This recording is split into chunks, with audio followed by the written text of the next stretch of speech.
We are very grateful to our sponsor this evening. More Able Than This is sponsored by the Music Department at Georgia College and State University. In addition to bachelor's degrees in music and in music therapy, including a BA plus MAT path to initial music teacher certification, GCSU offers an online master's degree in music education for certified teachers seeking to improve or expand their knowledge and skills, as well as a hybrid Master of Arts in Teaching degree for those seeking initial teacher certification in Georgia. We accept certified and licensed teachers from across the U.S., and Georgia certification is reciprocal with most other states. So don't let state boundaries deter you from applying. Apply now to start in spring or summer 2025. For more information about these degree programs, contact me at tina.holmes-davis@gcsu.edu. That's tina.holmes-davis@gcsu.edu.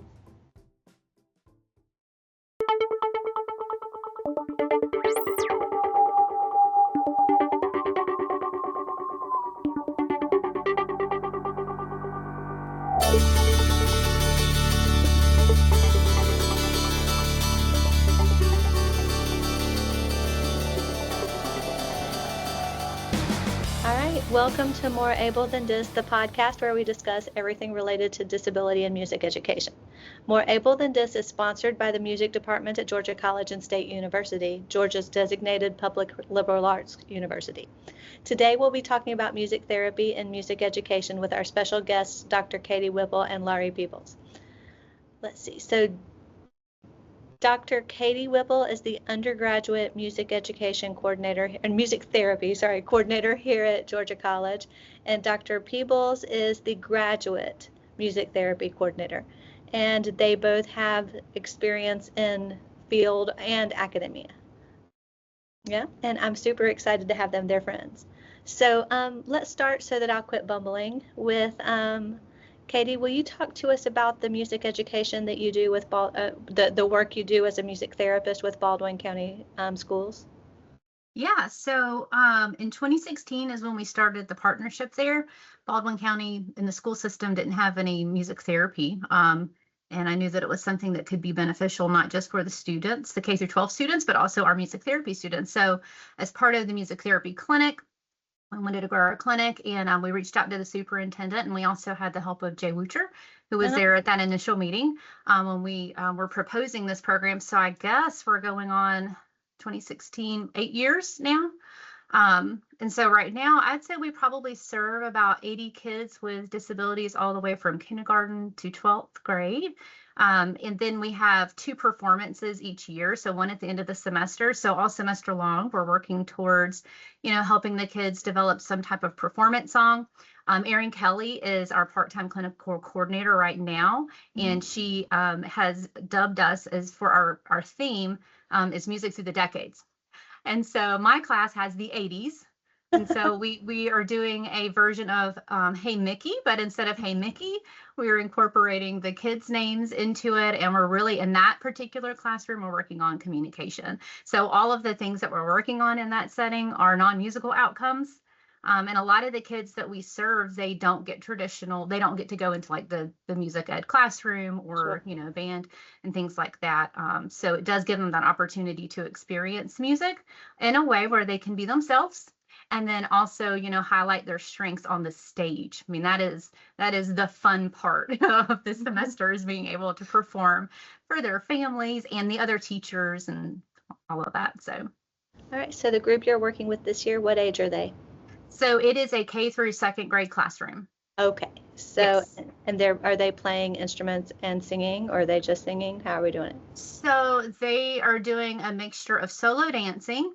And then also I'm trying to get them to say, hey, all of them are non-speaking. I've got a couple that might vocalize a little bit. So we're really working on that communication. But having that microphone there, even if it's not plugged in, like this week I didn't plug it in because they were very dysregulated. And I thought the last thing we need is a lot more sound. Sure.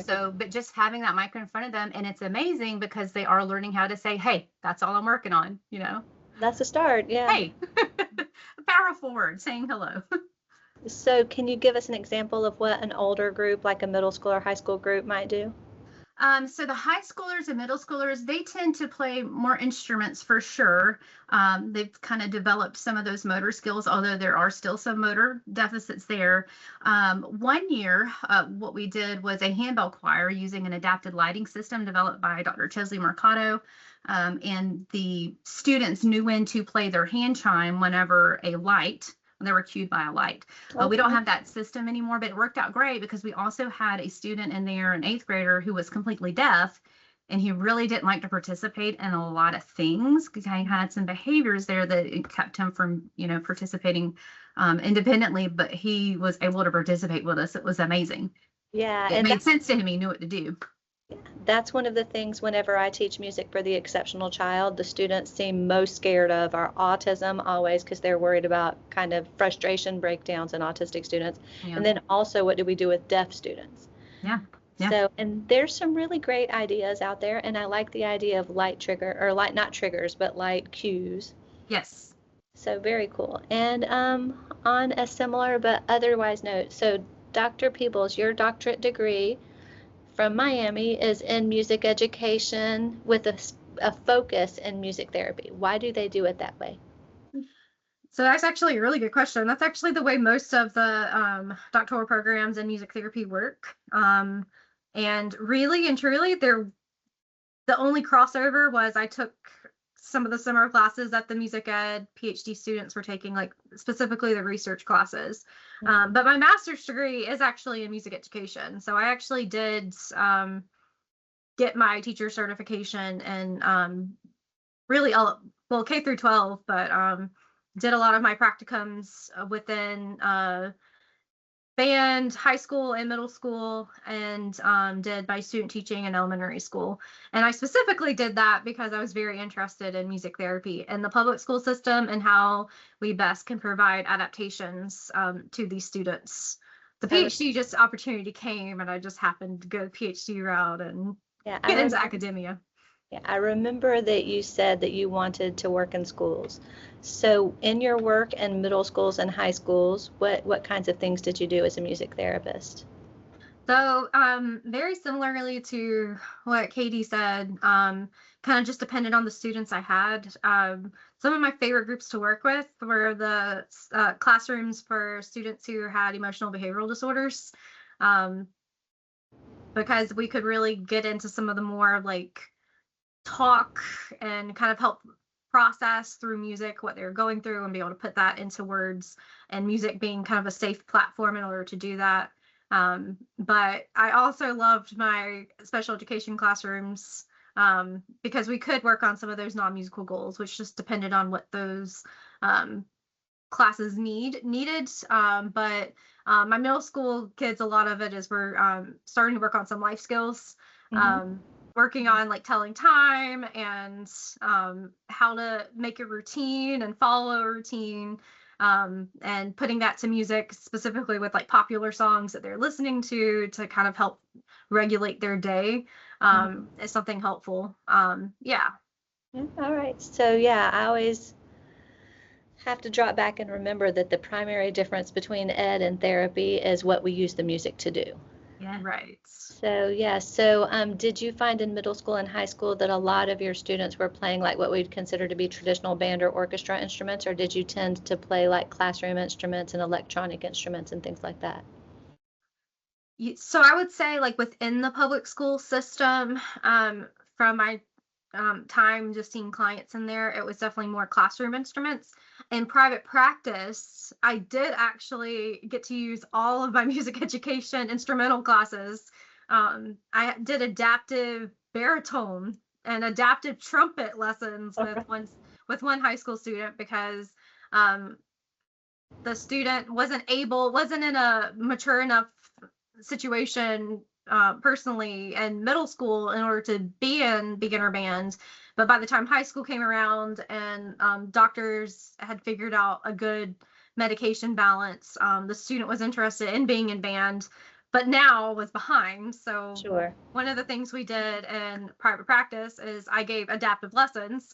So yes, there was some of that music ed component of like, all right, I'm going to teach you these fingerings, and we're going to make sure you can be successful in the classroom. But then there's still that non-musical side of things of Yeah. I was trying to teach them the routine. Like there's going to be a warm-up. You're going to be asked to do scales. Like you're going to have to play in a group. So you're going to need to listen to me play something and then you're going to play it back, since in ensembles, your section might not always be playing. So that Sure. might have been some of the other things I was helping that client work through so that they would be able to transfer those skills into a band setting and be able to assimilate into that band program.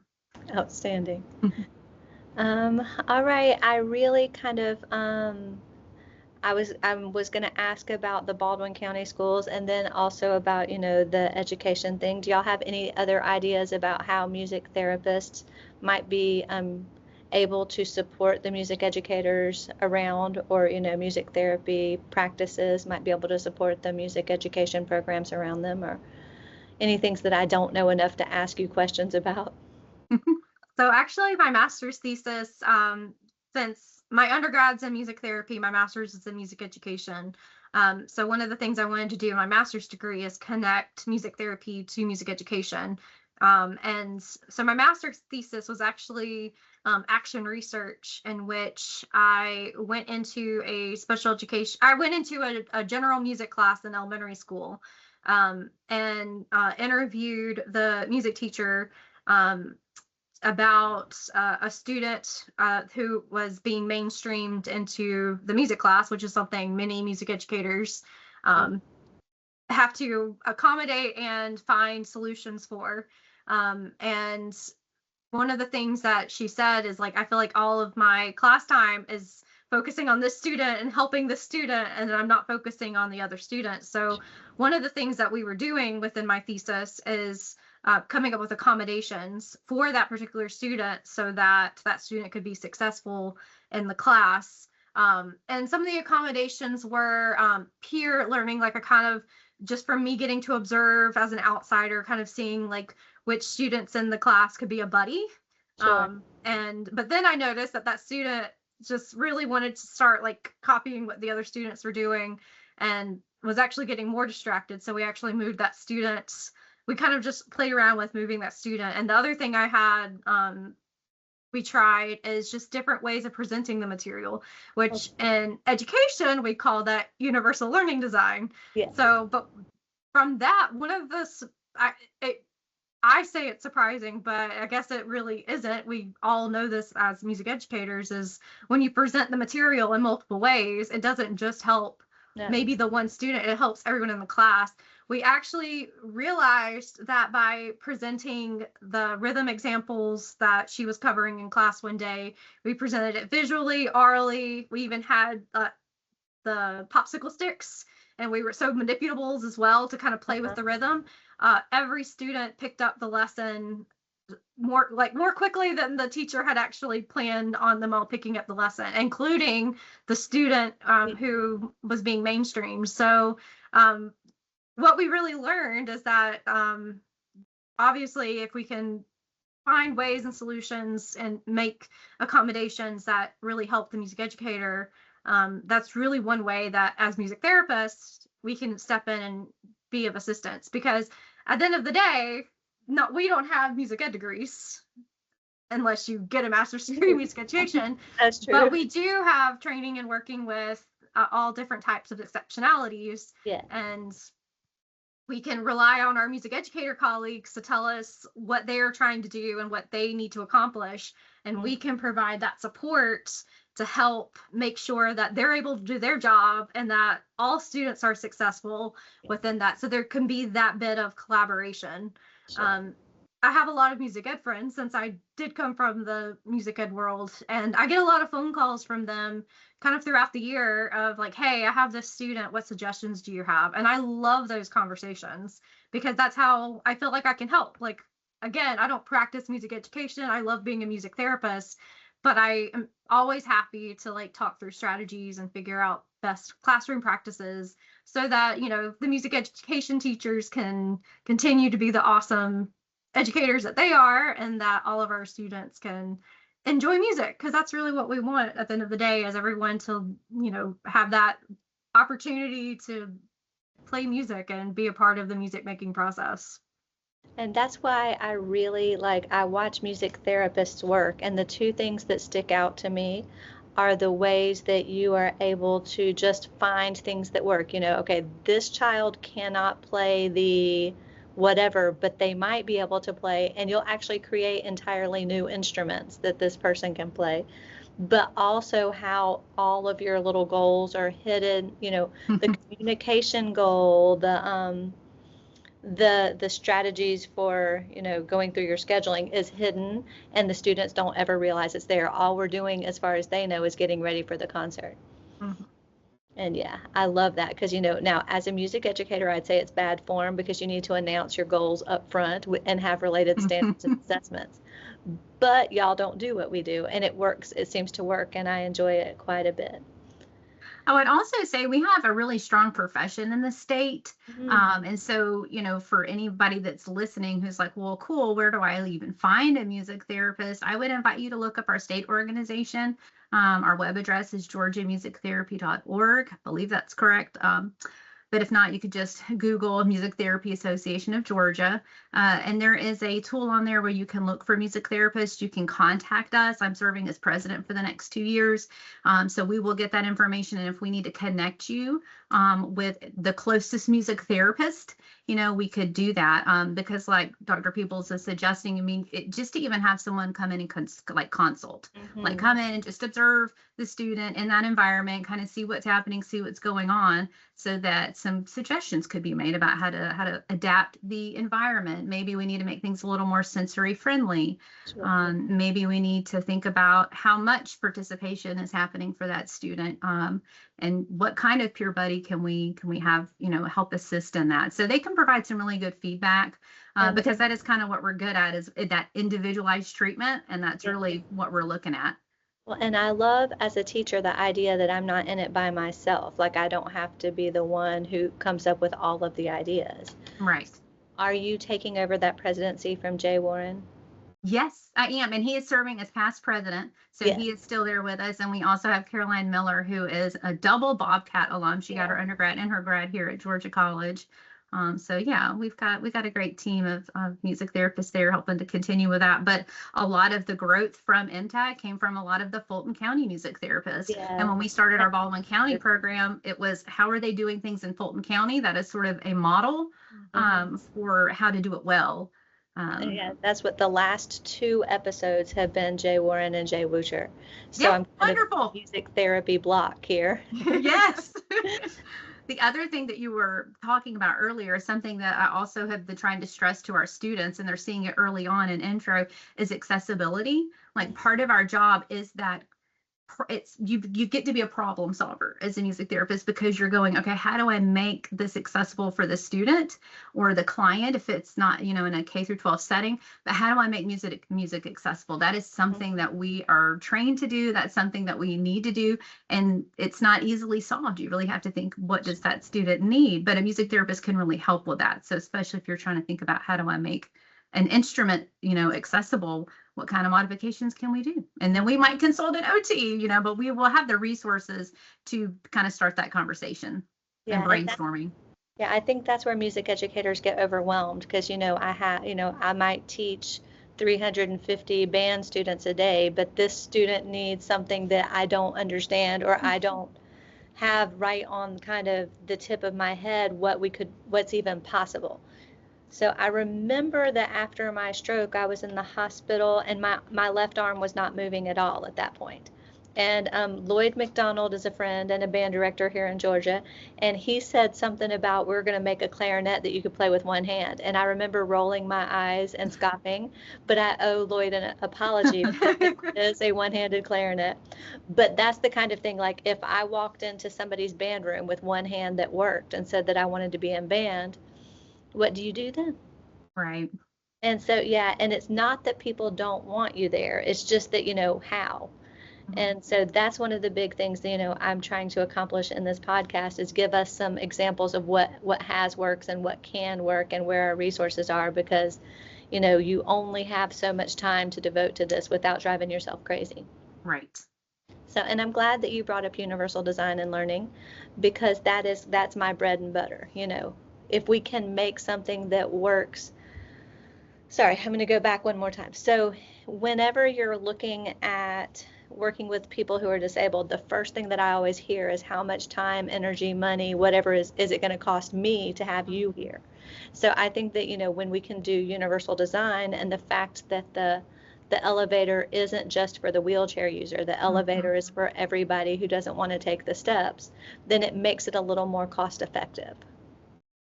For sure. And I think approaching anything through that lens is just so helpful, because there are definitely disabilities that you can see on the outside, but there are even more disabilities that are being masked that may not be oh my goodness, visual. Yes. So we might even have students in our classrooms that we don't know. In fact, that's one thing I found in my student teaching. There was a second grade class that had this one student that, from my music therapy background, I could tell the student was getting overstimulated. But my mentor teacher was getting really frustrated with that student, and rightfully so, because it's a second grade class. There's a lot of kids. There needs to be some type of classroom management, obviously, for safety and learning purposes. But that's one of the things that, that student did not have a diagnosis of autism. And I am not able to provide those diagnoses. I want to make that very clear. But I could tell behavior-wise what seemed to be triggering. Yeah. And so one of the things I suggested to my mentor teacher is, let's have a schedule, because I'm noticing during the transition of activities in the classroom, that's where the behavior seems to spike. And so we started with the schedule on the board, and we would erase as, we went through the class schedule. And we noticed an immediate difference in class. And again, I still don't know if that child has autism or not. But you do know that they were getting sensory overstimulation. Right. And I could tell too that if they could see what was happening, they could start transitioning themselves to be successful. But also the other students in class who may not have needed that schedule, that's still also helpful, because they know we're going to sing or do the fun zombie recorder song at the end. And that's something we can look forward to. But we need to get through our song that we're singing in the PTA concert before we can get to the zombie recorder song. So it really is helpful to have these different accommodations really for everybody. That's the way we did my twins whenever they were little people, because, my husband and I were both band directors when they were little people. And so they went to more band concerts before they were 5 than most people ever go to. So what we would do every concert is we would get the program and we would count how many pieces. And so every time a piece ended, they'd be clapping, 4 more claps, Mommy, we have 4 more. And that's the way, when they were really too small to sit through these things, they were able to manage it because they knew how many claps we had to do. Excellent. So, yeah. And that's also how they learned multi-movement pieces, because, we were like, okay, it's going to end, but we don't get to clap. And they're no claps. Silent claps. Yes. So, yeah. But, yeah, I love that. And again, like we're talking about, I love things that are applicable to everybody, because it does feel a little more appropriate and manageable given our limited resources. Because we've got ourselves in a catch-22, because there aren't enough people to justify resources, but because they're not welcome, there will never be enough people to justify resources, so we'll never have resources. Right. But yeah, we're working on that now. So, all right, good. And we talked about middle school and high school. Do y'all have any other ideas for, elementary school teachers who do have those, you'll have a regular ed class and a special ed class together for each class for dealing with just the sheer volume? Any suggestions? I think one thing that I would always encourage people to be mindful of is when we're using music that is auditory stimulation. And for a lot of the students that I've worked with, especially the younger ones, it doesn't take a whole lot to be, they might already have these hypersensitivities to sound. So I would just, when you're in a huge classroom, if everybody has that instrument as well, it's just so much more louder. So I would, think about ways that you could accommodate for that, whether it's maybe you have some noise canceling headphones, or you make sure that they're bringing those in if they have them. Maybe it's really thinking about the instrumentation. Maybe not everybody has a hand drum or whatever. Maybe it's a couple, and then you have some quieter instruments and you work and you take turns and trade. Like, I think there's creative ways that you can think about that. Or maybe you increase your dynamic and sound stimulation that's in there over the course of the class, and then it comes back down. And again, that can help all the kids in the classroom, right? So I would say just kind of being mindful of that. That's I think a big thing, because that can happen very easily, and in a room full of other kids who have not a lot of attention anyway, and they're learning all those skills, it can be overwhelming. And you might not see it coming. Like, I teach my students, to try to look to see the build up before the blow up. Oh, I like that saying, Tina. Sorry, I didn't mean. So anyway, but I do try to teach them to keep their eyes. But when you have, 25 or 30 second graders running around, you might not see that one who's building up.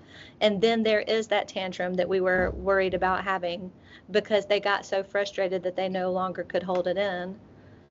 And I do, I play in a community band, and Laurie plays in the community band, and Jay Wuscher, plays in the community band, but I do have to wear hearing protection. And then also the clarinets in that group tend to sit in front of the trumpets, and so I've had to get them to stick me out of the form a little bit so that I'm not sitting in front of the trumpets.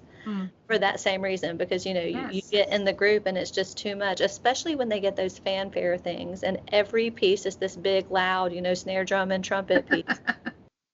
But I'm not complaining. And I think too, like, I know music educators have their standards that they are teaching per age group. There are a lot of standards that they have to cover, but even thinking through how to make those modifications to the standards. So maybe if you're working on the standard of just playing music in a group setting, for your students who are really loving music and loving learning the new rhythms, have that section of the class play those rhythms. And maybe for the students in special education, they are really good at playing with the beat, but maybe their purpose is to make sure they're playing on the beat and staying on the beat, so that, and they're listening to that section that's doing maybe some of the harder rhythms and making sure they can play together, so that it's not just this parallel play, but this actual ensemble playing. Like, there's a way that you can still, obviously everyone's working on playing as a group, but maybe the rhythm you're breaking up the rhythm. I like Orff a lot, so this is definitely I'm kind of going into the Orff side of things, but like let them play like the bass bars where they're keeping that really important beats, but they're also having to listen to their peers, which is a really good non-musical goal for these students to work on, of like, oh, I got to fit my part in with theirs. And because that might be the appropriate level of challenge. But that's also not to say we don't want to provide our students in the special ed classrooms with the same challenge. Like, I definitely am not wanting to advocate for, like, let's always make those modifications. This is kind of where it's important to talk with the classroom teachers to see what each student is capable of, so that we are always trying to, like, raise the bar. But also make it appropriate so everyone can be successful in the class. And that's hard, because again, as you pointed out, Tina, like, when you have all these classes and 30 students in a class, that can be hard. And that's also where we can help. As music therapists. We also do, my students would know that I'm going to say, we would also do diagnostic assessment and flexible grouping. Frequently, I think in Georgia, we use RTI, which is response to intervention. So you would have some kind of diagnostic, even if it's a performance diagnostic, to see who can function here, who might need more help, and who might need more enrichment.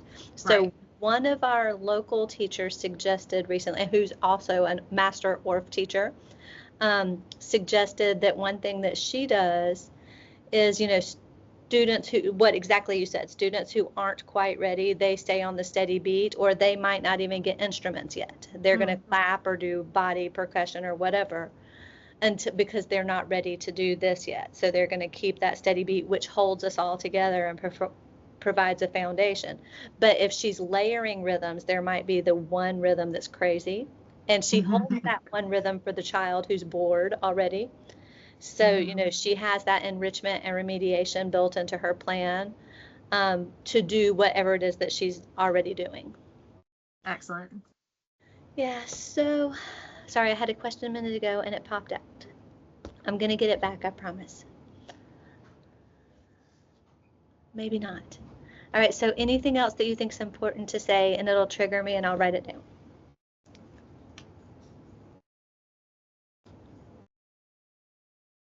Oh, and Katie, I'm sorry, I have your resources. I will put them up when I post. They'll be in the comments.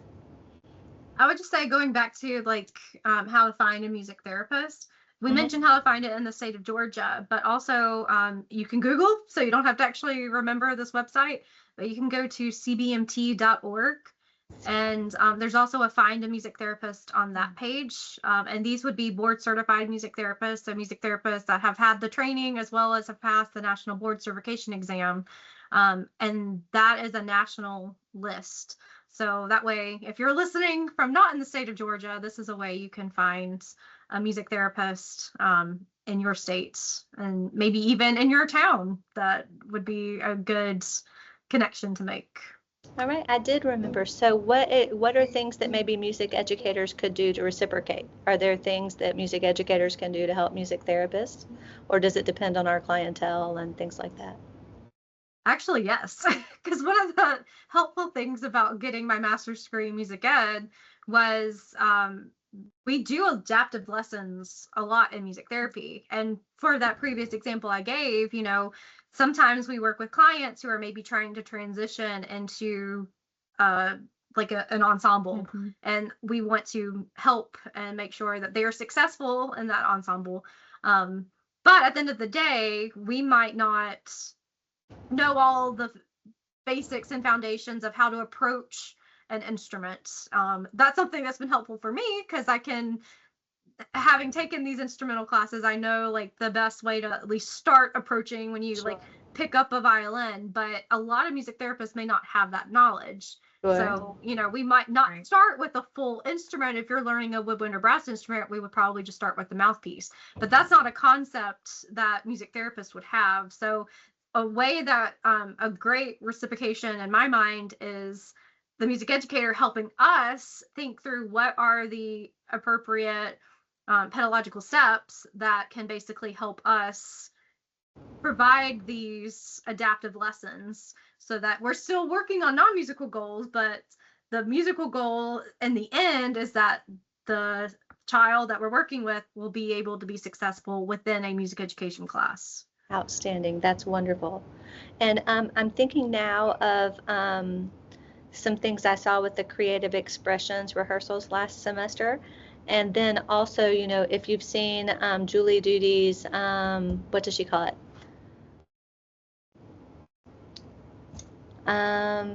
It is a drop-in model for students with intellectual deficiency to be able to play in band, and it very much overlaps music therapy. I think the reason that we don't have it so much here, I'm trying so hard to remember the name of it, and I talk about it all the time. I can't believe I'm blanking. But anyway, is kind of color coding sheet music. Oh, yes. I know but I'm trying to think of like, I can see in the very beginning when we're dealing with, a limited range, how we might be able to, do this kind of thing to facilitate learning. But, if we get somebody in more advanced middle school or even into high school that's still playing and who relies on that color coding to help them process, what are some things that we could do perhaps with that? I'm sorry, I'm putting you on the spot, but can you think of anything?